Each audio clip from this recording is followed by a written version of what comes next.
Absolute tax incidence or economic incidence of tax.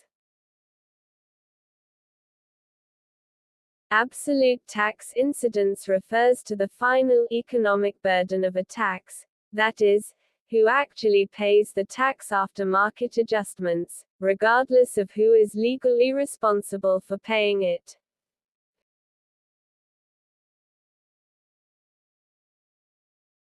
Achen-Howard model of endogenous growth. It suggests that innovation-driven technological progress is the primary source of long-term economic growth.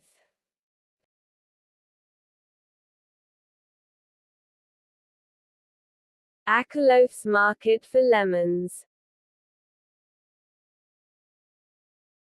Akerlof's market for lemons theory explains how asymmetric information, where sellers know more about a product's quality than buyers, can lead to a market collapse, leaving only low-quality goods, lemons, for sale.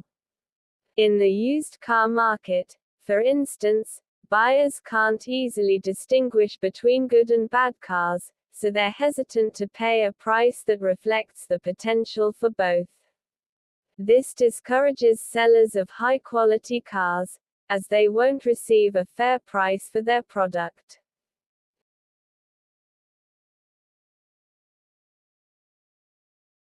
Alkion's property rights theory. It argues that clearly defined property rights improve resource allocation and efficiency.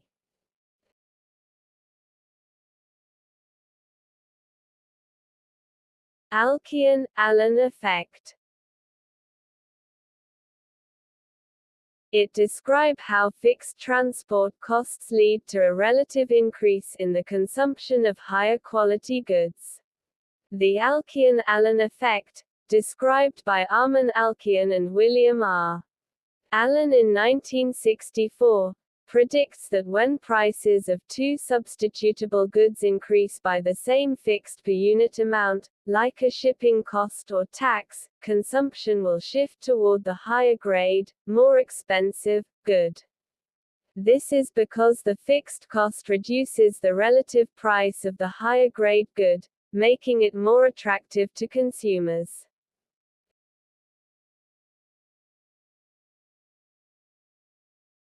Allais paradox by Maurice Allais. The Allais paradox, proposed by Maurice Allais, demonstrates that people's choices between risky options can be inconsistent with the predictions of expected utility theory, EUT. First set, choice 1. Option A. You get 1 crore rupees, 10 million rupees, for sure. Option B. 89% chance of getting 1 crore rupees. 10% chance of getting 5 crore rupees. 1% chance of getting nothing. Most people choose option A, even though option B has a higher expected value.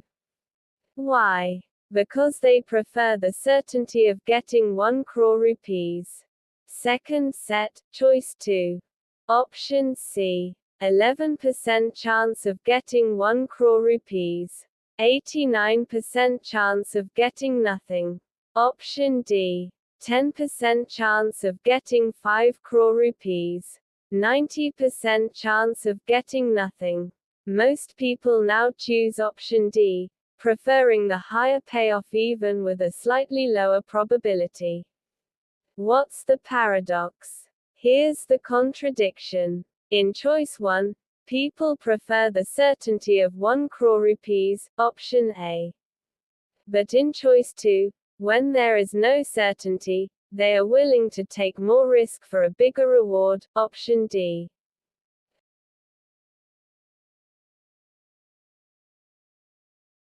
Anchoring effect, Tversky and Kahneman. It describes how initial information, anchor, biases subsequent decisions.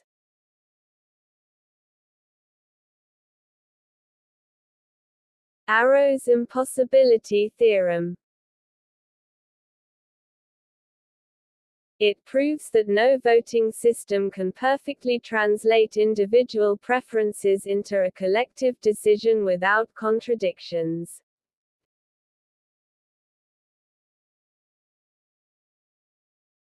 Autarky condition. It is a situation of self-sufficiency, when a country is in isolation and doesn't trade with any other country. Hence it has produce all the goods needed with it. Closed economy. If only two goods exist, then Rp of cheese equals OC of cheese. Rp is determined by OC in autarky condition.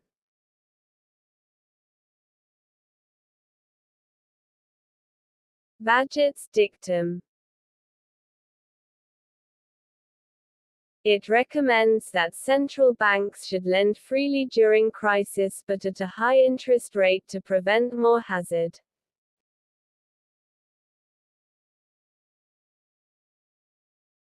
Balanced growth theory by Ragnar Nerks. It advocates for simultaneous investments in multiple sectors to overcome the demand and supply constraints. He says that in underdeveloped countries development is retarded because vicious cycle of poverty operates on supply side as well as demand side.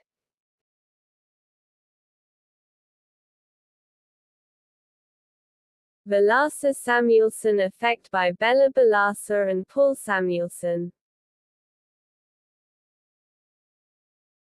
The core of the theory is the idea that productivity growth is typically higher in the tradable goods sector, example manufacturing, exports, than in the non-tradable goods sector, example services, domestic consumption.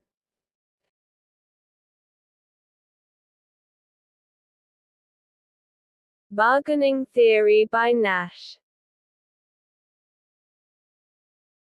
It explains how two parties negotiate and reach an optimal outcome given the performances.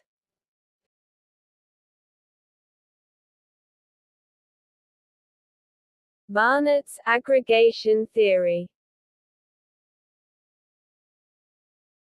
It criticized traditional monetary aggregate. He argues that internal inconsistency between the aggregation theory used to produce monetary aggregates and the economic theory used to produce the models within which aggregates are used are responsible for the appearance of unstable demand and supply for money.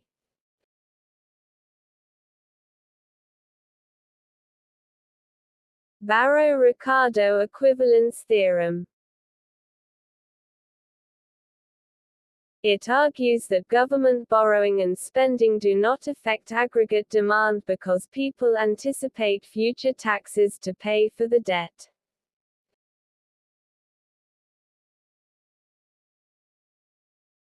Bauer's theory of development. It argues that development must be seen in terms of expanding individual freedoms and opportunities rather than just income levels.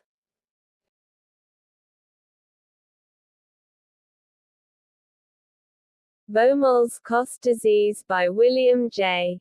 Baumol and William G. Bowen. 1. Some sectors, like manufacturing, experience high productivity growth due to technological advancements. Example: a car factory can produce more cars in less time each year. 2. Other sectors, like education or classical music performance, have little or no productivity growth because the nature of the work doesn't change much. Example: a teacher still teaches a class for 1 hour, just like decades ago. A string quartet still needs 4 musicians playing live, and that hasn't become more productive.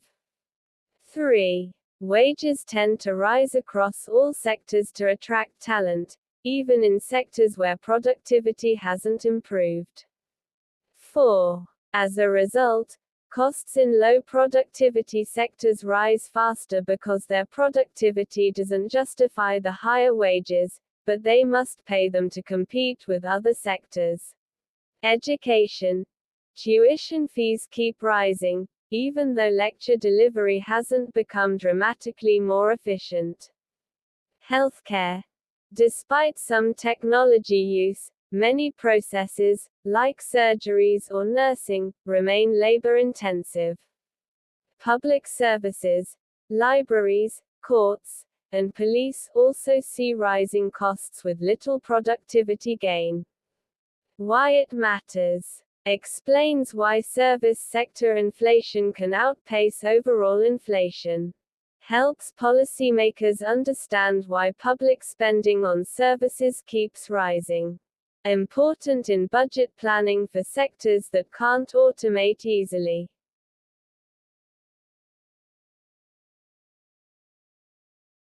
Baumol-Tobin model.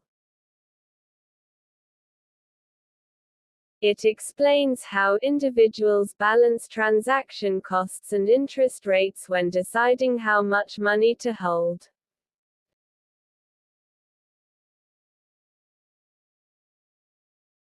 Beveridge curve. It shows the relationship between unemployment and job vacancies, indicating labor market efficiency.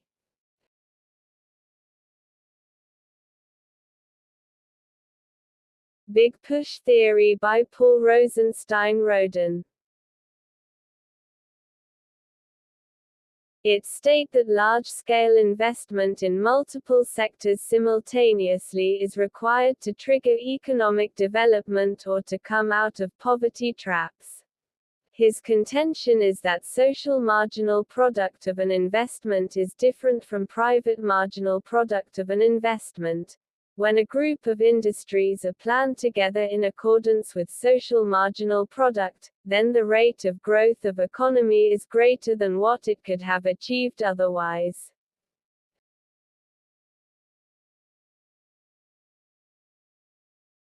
Blanchard-Yari Perpetual Youth Model. It modifies the life cycle hypothesis by assuming individuals face a probability of dying in each period.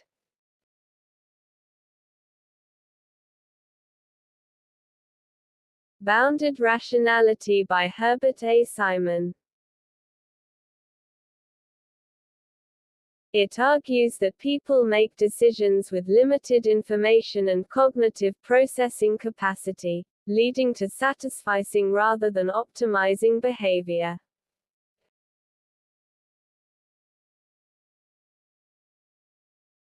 Bowley's law. It states that the labor share of national income remains relatively constant over time.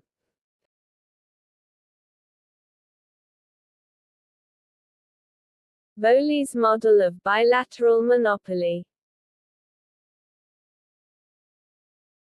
It analyzes price determination when a single buyer faces a single seller.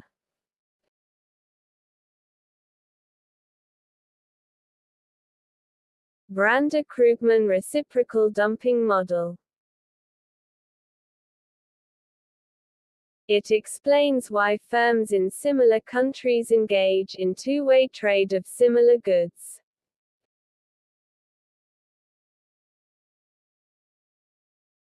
Brander-Spencer model.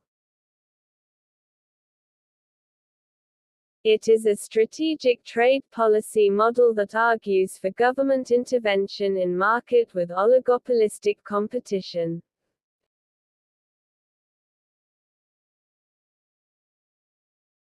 Budget tax incidence. In a union or state budget, when new taxes or changes in existing taxes are proposed, budget tax incidence refers to how those proposals will shift the tax burden among households, firms, or sectors.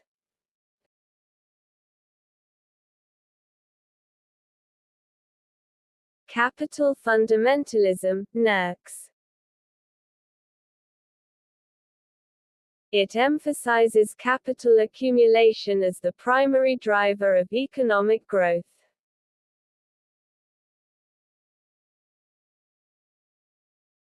Capital lumpiness. Capital lumpiness refers to the idea that capital investments are not smooth or continuous, but instead come in large, indivisible chunks. Firms can't always invest in small amounts of capital, like machines, buildings, or equipment. They often have to make big, one-time investments. That's the lumpiness.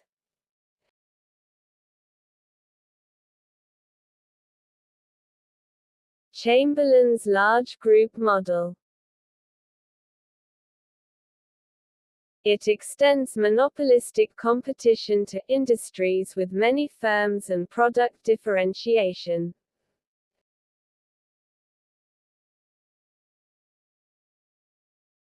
Chenery's pattern of development.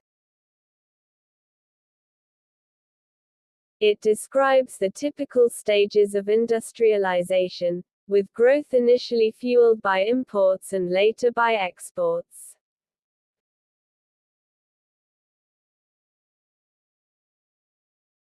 Cumulative causation theory by Gunnar Myrdal. Myrdal's circular causation theory says that development and underdevelopment are self-reinforcing processes. Rich areas keep getting richer, while poor areas stay trapped in poverty, unless deliberate policy measures intervene. Cumulative causation. Once a region starts developing, positive factors, like investment, education, health, technology, reinforce each other, leading to further growth. Backwash effects. Poor regions lose resources, capital, labor, talent, to richer regions, worsening inequality. Spread effects. Sometimes development in one region can spill over and benefit others, e.g., trade linkages, technology transfer, but Myrdal argued backwash effects are usually stronger in developing countries. Policy implication. Without state intervention, disparities between rich and poor regions will widen. Government planning and redistribution are necessary to break the cycle.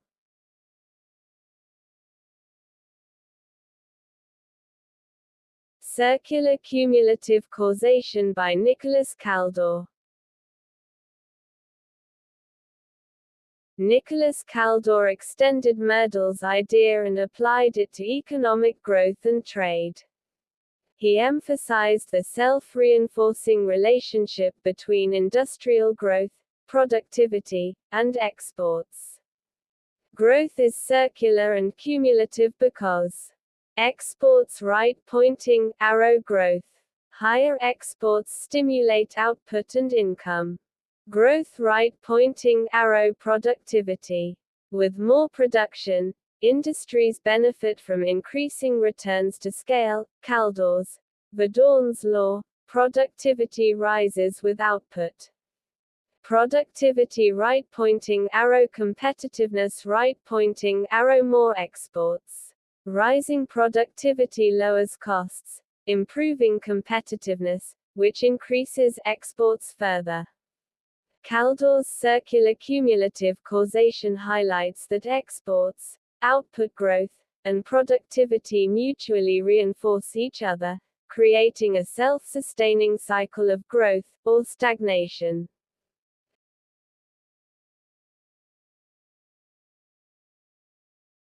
Clower's dual decision model by Robert Clower. It is a critique and improvement over classical and Keynesian models of market behavior, particularly in conditions of disequilibrium. Clower's dual decision hypothesis separates two types of decisions made by economic agents. 1. Notional demand and supply. These are the desired amounts consumers and firms would like to buy or sell if markets cleared, i.e., full equilibrium. It assumes the economy functions smoothly with perfect coordination and prices adjust to clear markets.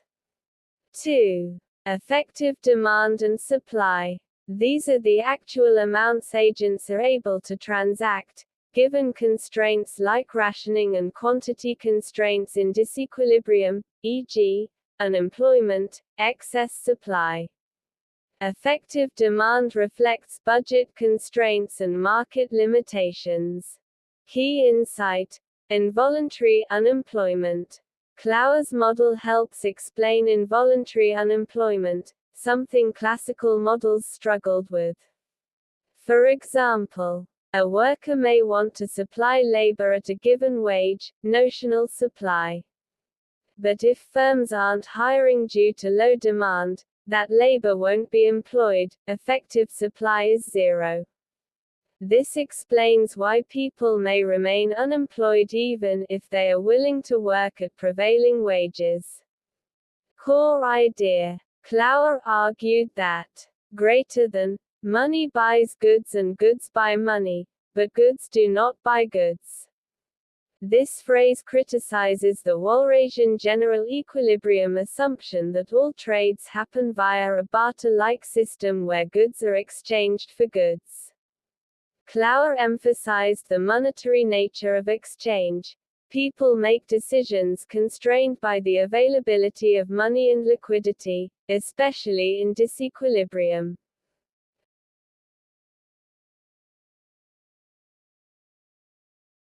Coarse conjecture. It suggests that monopolists selling durable goods face pricing pressures because consumers anticipate future price cuts.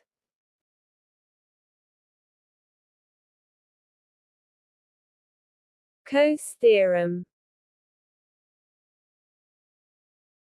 It argues that private negotiations can resolve externalities if transaction costs are low.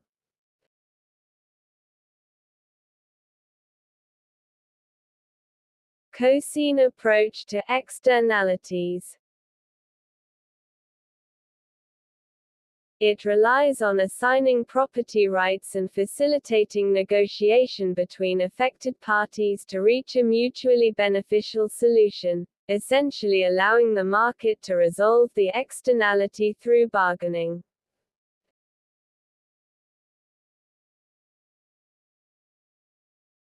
Cobb-Douglas production function.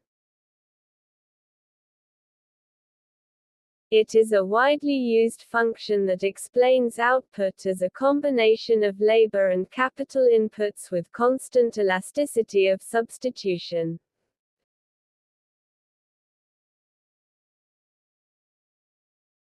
Comparative advantage by David Ricardo. It explained that countries benefit by specializing in goods that they can produce at a lower opportunity cost.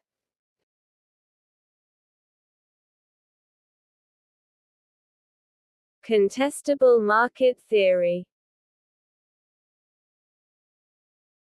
It suggests that even monopolistic industries can remain competitive if there are no barriers to entry or exit.